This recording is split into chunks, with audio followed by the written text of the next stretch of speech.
November 30th, 2014. And I'm describing some things that I remembered after describing the last form of government rape that was facilitated against me. Another thing that I want to mention before I talk about this next thing that they did is the fact that when they were going into my bedroom in Moses Lake, Washington, and doing this to me, and even when that guy came in with the video camera and was taping things with that were done by one of the Dixies and my uncle, and there was another individual there too holding me. It wasn't just her and my uncle. There was one other person that went over. The strange thing about that is everything that happened at that house in Moses Lake was already being recorded. It was already being monitored. Our house, the FBI was back and forth all the time. The cops were back and forth all the time. Our house was bugged. And they had full surveillance on the house. They monitored everything that I did. And they had hidden video cameras going. So why they needed to have an additional man come into the room and make a video of, for example, what was done with my uncle and the Dixie, or my mom,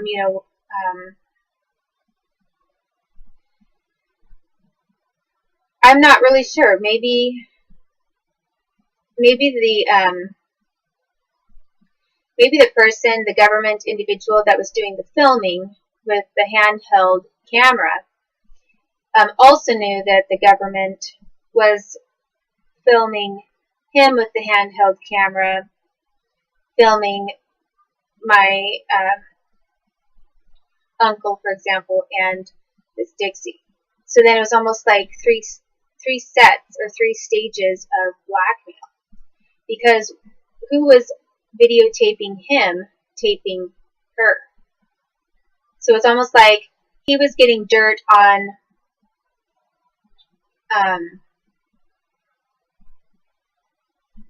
Dixie and Lauren and another person, but then it's very likely that he knew that he was also having dirt getting taped of him, and where the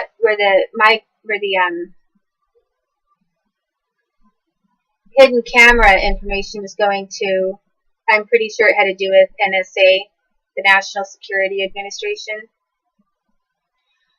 and probably in a very top secret, confidential place where most people would not be entrusted with that information.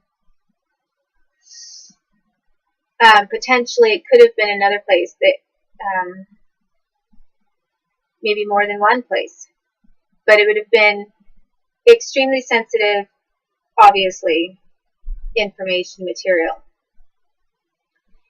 And so it's almost like if he did that, then he knew that, okay, he was also getting blackmailed by the government to do everything that he was supposed to do and agreed to do for the U.S. Or else one of them, at some point, could even expose, for example, the FBI. Could easily say, we have this tape that shows you trying to get video on them doing that, and it doesn't make you look good. So there were these tiers of blackmail going on. And the United States government made what they did. They had several different little security levels on these crimes that were being committed against me. And why they would go to such extremes is partly, I think, due to how severe their crimes were and how many people it involved. and how much security they were trying to spread around and give to all these individuals. Some maybe who were not wanting to do it, and then the majority who were. They wanted to give all of them the assurance that that we're all in this together. And any one of you who tries to get out of it, you're dead. You know, you're in jail. We can expose you at any point. And when they had the different cops going in one by one, they weren't going in all together in one group. They were going into my bedroom one by one. So at any time, if the FBI wanted to, they could edit out or just take the scene where this one cop molested me. And they wouldn't necessarily have to show the entire sequence of how many individuals went in there to do that. So the United States government took it all the way to the very highest level of the White House, basically, in what they were doing. And I don't really even consider the White House to be the highest level, because the White House gets controlled often by what intelligence groups and elite groups do. By the time that someone makes it to the White House, if they make it as a president, they're blackmailed all the way around. And I think that they get a lot of perks from what they do, and most of them benefit, and their families benefit from the position. They get off scot-free for everything they've done as well. I think that on a rare occasion, if some president steps out of line, the United States government makes sure they take care of it. And they don't want, I don't think, someone in the White House in the first place that they don't feel they can get rid of if they want to. So, anyway, the other, and how do I know that, for example, that there were hidden cameras in my bedroom and in my house? Well, I saw military going in and putting them there and taking them out. And actually, at one time when I was much, much younger, they used me to go into other people's houses and plant a couple of hidden cameras in the ceiling. They were tiny. And it was easy to get a kid in and have no one suspect the kid was going to do something like that.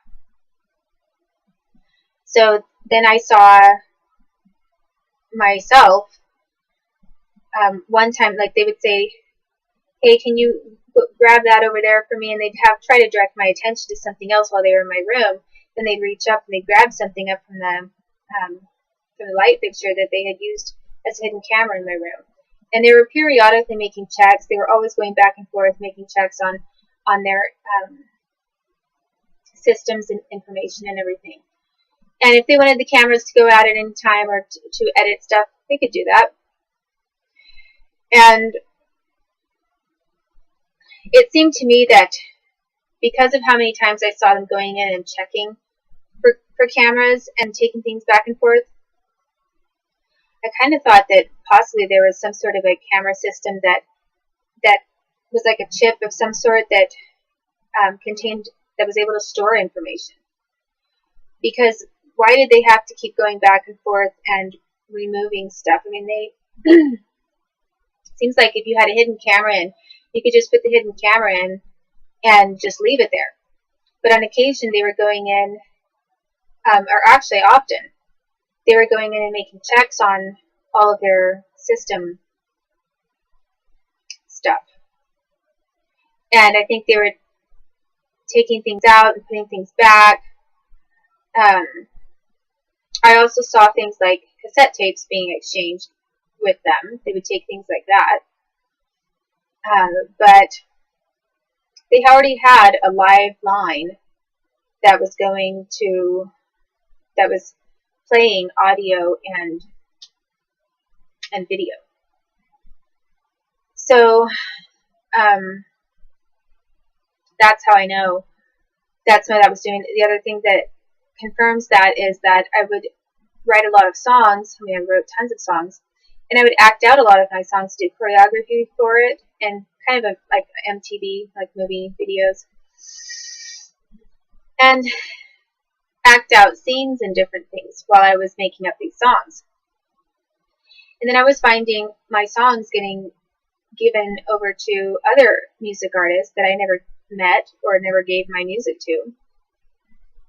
And I would see the MTV video, and all of a sudden I'm like, okay, how come they're doing everything in that video that I was doing in my bedroom for the song that I wrote? So I knew that the government was videotaping me, had a camera on me, and knew what some of my movements were even in my bedroom, which meant that they also were videotaping me when I was undressing and whenever someone was in my room assaulting me. So the other, that's to explain some of the hidden camera stuff. And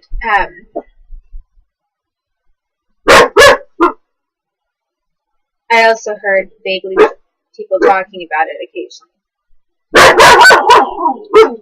So the raping me and then having a phone ring, that rape strategy was very similar to my being laid on top of and threatened with a knife or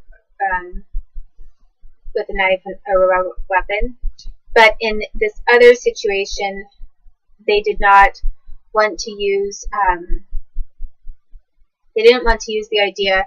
They had one situation where it was involving threat of bodily harm or death by weapons, and then the other one was if they didn't have an immediate weapon that they were displaying or that I thought they had on their person,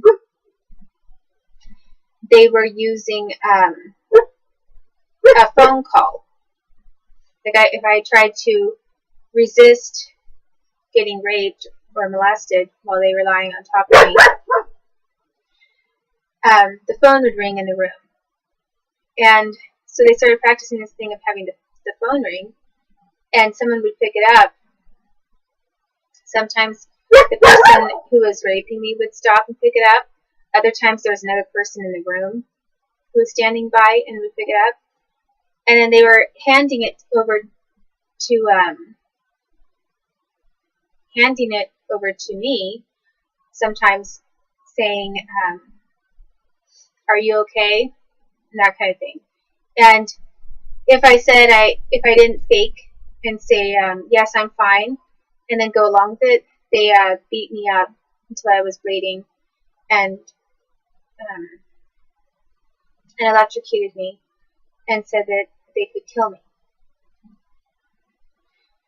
If on occasion they gave the phone to the person who was raping me first, and that person would take the call right in the middle of my screaming or trying to fight them off. That person would take the call and say, "Yeah, everything's fine," so, and talk to the person. And when they talked to this other person on the other line, they were using words that were used to indicate to me that they were talking to someone who could then reinforce my getting electrocuted or tortured if I didn't shut up and start pretending like I liked it and that I was going along with it. And in one situation, for example, or several situations, they finally handed me the phone. They were testing me and said, "It's a cop. He wants to talk to you." And so I tried to test the waters first, and I asked first if it was a cop. And they said, yes, it was. The guy said, yes, it was. And I said he had someone call in and say that I was maybe getting hurt, and how was I doing? And so then I ventured to say, I'm being raped. And I thought that possibly that one time, maybe I was going to get somewhere. Instead, they beat me, and it was just a setup.